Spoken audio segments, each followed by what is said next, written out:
Hi guys, OB Dave here. And I'm about to sneeze. Oh, Jesus. I did not expect that. Didn't sneeze though, did you? No. Please don't ever do that again. Jesus. I'm pretty proud of that. I'm quite happy with that, to be fair. It turned out alright. I've got such a fright. I'll stick by it. That was like that game Yawn. You can't say that. I know, R. If anybody's done it. That's when pirates yawn. Yawnar. Nar. Okay. Nar. Anyway, please don't ever do that again. I feel robbed. I probably will. I feel robbed of my sneeze. We're going to do a bit of Popo Medic again. Ooh. Despite last night's Popo Medic being a disaster, actually. So go and watch that one. I know, please do. It's the SAS rescuing the two SAS guys, which was a great video. So good. It just didn't get seen by a lot of people. So if you like this, go back and watch that one as well. Yeah, please do. Yeah, because it was great. The story was amazing. Amazing. Absolutely amazing. But yeah, bit of Popo Medic. Deer hunter smoked a cartel in 2010. Wow. Just a single deer hunter? Just a dude? I don't know. That's interesting. I do know that, obviously I'm going off things I've heard on Rogan because he's talked about it, but he had a, what they called, like a park ranger on who was, I can't remember which southern state it was, but he was a park ranger. Yeah. Essentially there to check hunting licenses, fishing licenses, things like that. And the cartel were coming across and starting weed growing operations. And he ended up getting in gunfights with the cartel. Whoa. And it's like his job is literally to go around and deal with hunters and everything like that. And suddenly he's having gunfights. That's mental. It's nuts, isn't it? That is crazy. It's just not something you'd expect whatsoever. No, not at all. Did you ever watch that series? I think I found it on YouTube and I just got addicted to it. It was like... It was an American series about almost like Alaskan police or like northern sort of police and sheriff's office. And they were like patrolling all the like vast areas near to Alaska and things like that. Were they American or Canadian? I'm sure they were American. I cannot remember the name of the program. That's so frustrating. But it was so fascinating because when they talked about like saying like checking licenses and things, to hear like it's illegal to shoot a caribou or any, wildlife from your vehicle, from a moving vehicle, from the roadside and things like that. Because obviously you put other, drivers at risk and things. And that's a lot of what they were doing. And then obviously dealing with the Inuits drinking bans, because there's a lot of areas where they're not allowed alcohol. Yeah, I think alcoholism's pretty bad in some of those Apparently communities. so. Yeah. And there's still lots of moonshining going on, and obviously they go over and inspect and they do stuff like that. It was just a really fascinating program, so it made me think of that when you talked about it. I wish I could remember the name of the program. If you guys know, let me know. But I found it on YouTube and just binged it. I've just remembered. What? This weekend we didn't watch Naked and Afraid. We've got a Naked and Afraid to watch tonight. Yep. Yeah. Are you guys watching the XL at the moment? Because it is good. In America, on Discovery, I think it is. Yeah. There's an XL Last Man Standing. And the one that we saw Jeff on last time, who was an arsehole. Yeah. And the girl that's a vegetarian with the dreads? Yes. She's on it. So because I follow her on Instagram, I can't remember her name for the life of me. But I know, yeah, she's amazing. Because so it's her friend that's on this one that we're watching, isn't it? Yeah, the XL we're watching is actually already been out in the States, but we're on like episode 5 or 6. It's good. But then we're going to have Last Man Standing after that. Ooh. So yeah, can't wait. Let us know if you like Naked and Afraid in the comment section, or if you just like being naked and afraid. Either or, not going to judge. Deer hunter smoked a cartel. Are you ready for it? I'm ready. Sunday, November 14th, 2010. Deep in the countryside of southern Mexico, a lone and humble rancher quickly finds himself the target of one of Mexico's most barbaric cartels the world has ever seen, after being confronted by a convoy of sicarios demanding he surrender his family ranch to the cartel. But little did they know, this humble rancher had a secret of his own, leading to a dramatic 4-hour siege as he defended his property and dared the men to come and take it.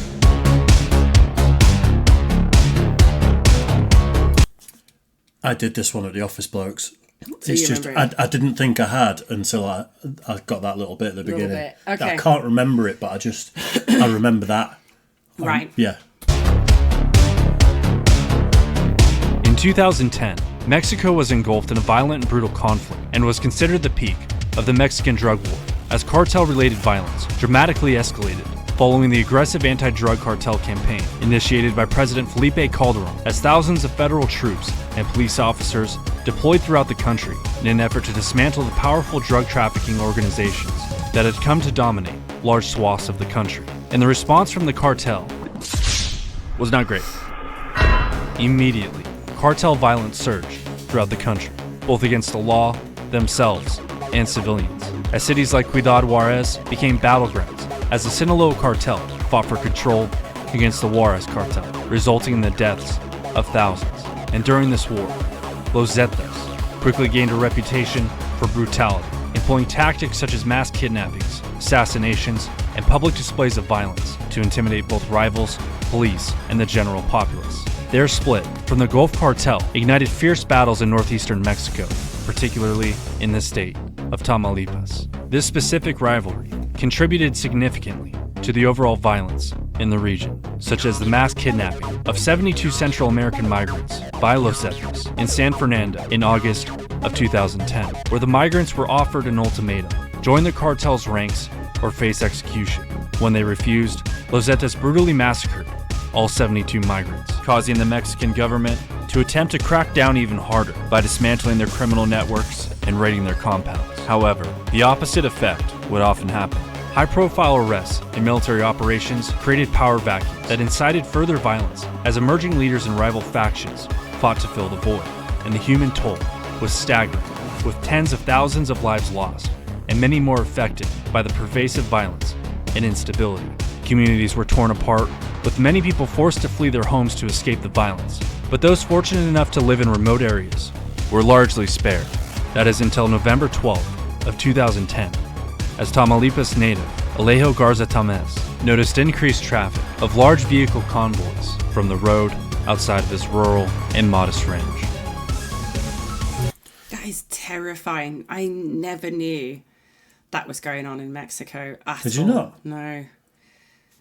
The cartel violence. I was in the middle of my degree at that point, so like I said, I became very narrow-minded during my degree, and all I did was read science articles and research papers. I didn't really get involved, and I had 3 jobs. This is still going on in Mexico. That is crazy. Because the drug cartels, they traffic the drugs from Mexico into America to essentially feed America's drug appetite. That's horrific. They're worth billions, a lot of these cartels. Wow. They've got armies and everything. It's absolutely nuts. That is mental. It's fascinating, though. Like, I love watching programs about Mexican cartels. I've seen the odd thing on Vice where they go...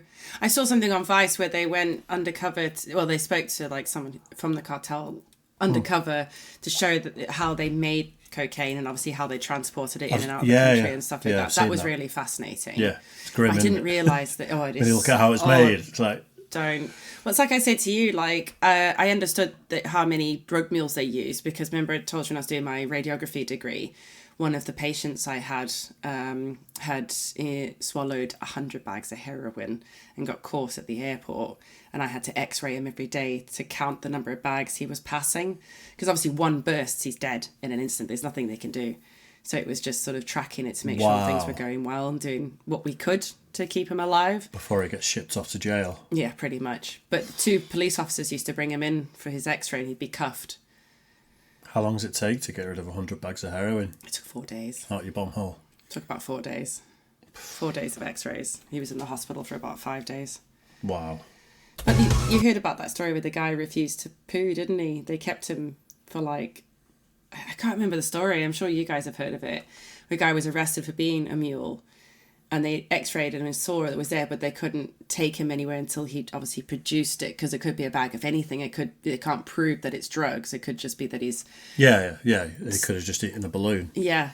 And apparently, well, you don't know. Some people eat like light bulbs and pennies because they're hypochondriacs. I have, for a lot of my professional career, worked with medical records. So nothing surprises me. No, I know. Some of the things people eat and stuff just to get attention is terrifying. Some of the things people shove up themselves and get stuck. I know. Well, because it's a vacuum and also your coccyx locks into place. I know I've seen a few x-rays like that. I've been involved in the hospital stuff too.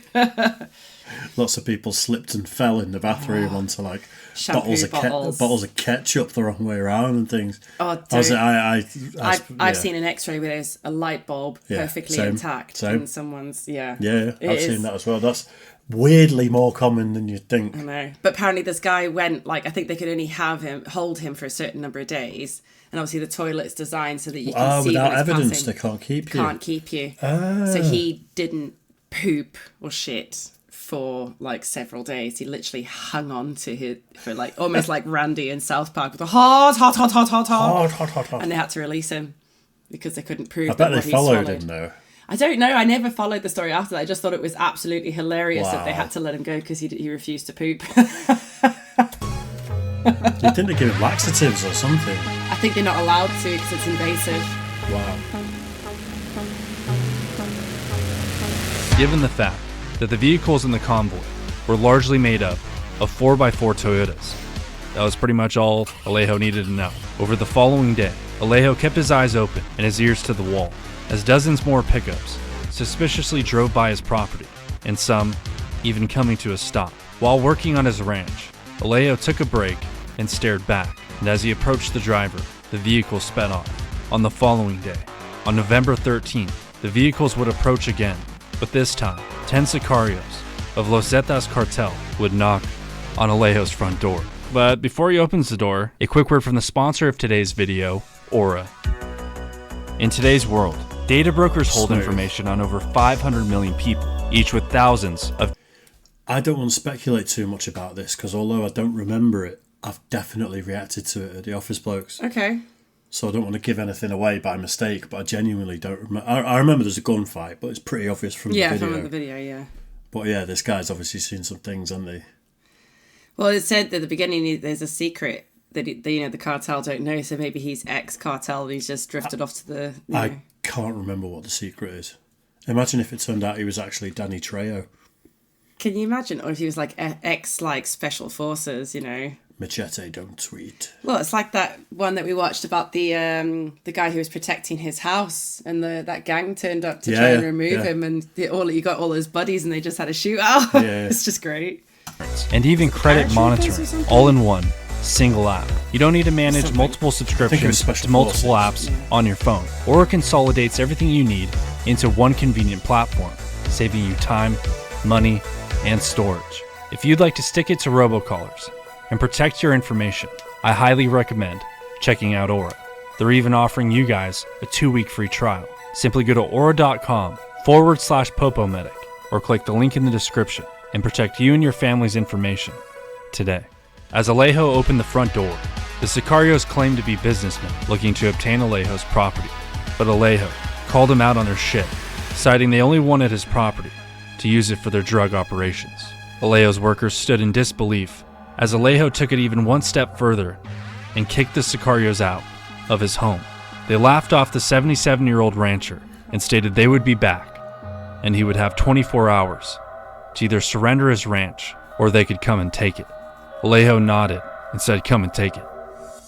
And on the morning of November 14th, Alejo dismissed his workers, sending them packing through his west pasture. He then monitored the area from an overlook until he spotted an incoming van leading 2 pickups toward his ranch.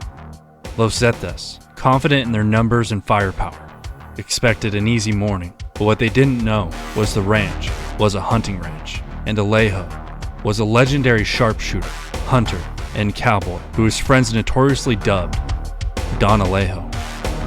A man of principle, honor, and most important, a man with a reputation whose word is as good as a contract. Nice. And as 20 heavily armed sicarios engulfed his fence line, negotiations resumed, with the sicarios demanding he can either vacate or die. Don Alejo, a man of his word, refused again. Growing frustrated, a sicario at the front of the pack raised his rifle and fired a single shot near Don Alejo's feet, shouting, "Consider it a warning shot." Don Alejo quickly raised his pistol and instantly killed that guy and another guy. Oh, a warning shot. Okay, well, here's a real shot. Bye bye. That's sick. Yeah.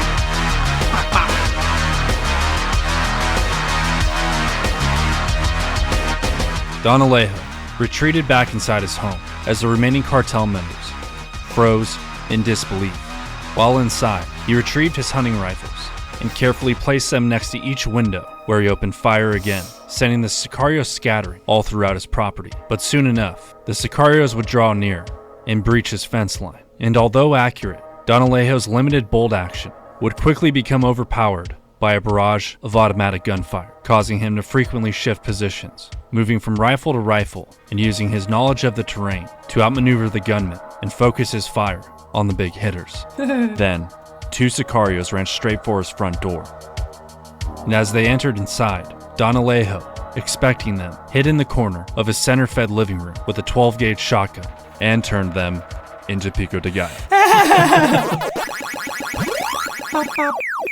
Enraged and pinned down by gunfire, cartel members outside began hurling grenades toward his home. But Don Alejo managed to steer clear of the impacts, as he was frequently moving to different windows and fighting positions, causing some sicarios to even shut down completely and remain in a hiding spot, causing the gunfire to carry on for over 4 hours with periodic lulls and bursts of gunfire from Don Alejo. Eventually, fearing the police or military were likely on their way, the remaining sicarios fled, and Don Alejo sent rounds their way until they were no longer in sight. Legend. Absolute legend. Fucking hell.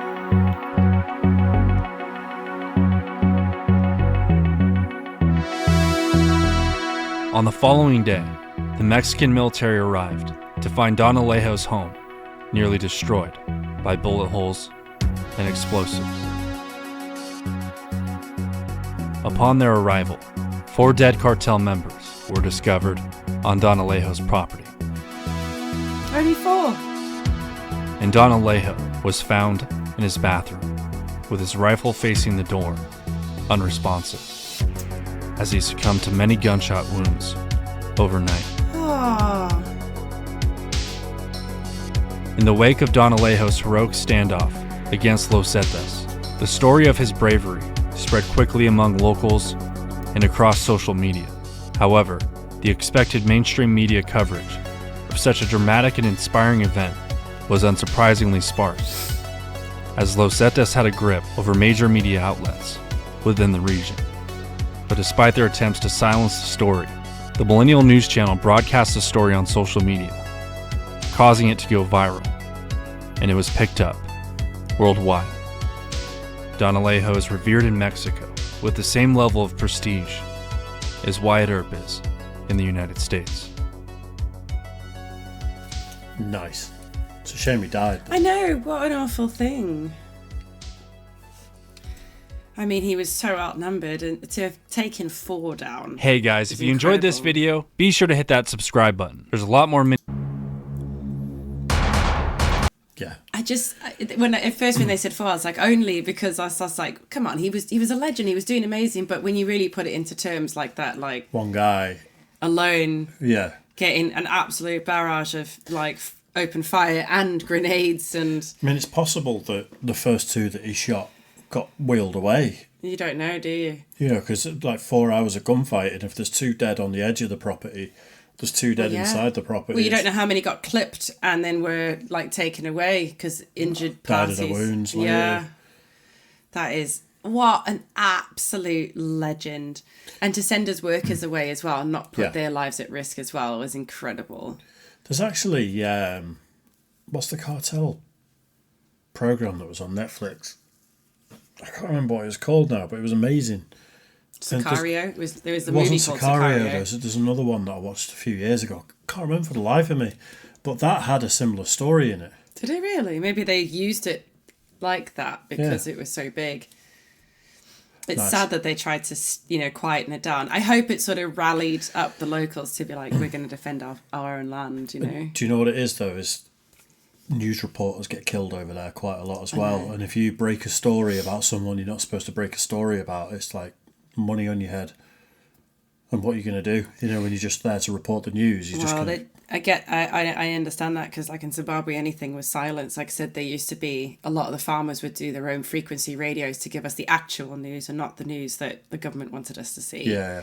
But if you got caught, in trouble. More than in trouble. Yeah. Right then, cheers for that one, guys. I hope you enjoyed it as much as we did. And don't forget to head over to our Popo Medic where the SAS go and rescue some more SAS. Yeah. Because, you know... It's an incredible story. Got no views on it. There's not no views. There's views. Yeah, there's a few. There's like 3. But yeah. There's not. There's more than that. Cheers, guys. We'll see you soon. Bye, guys.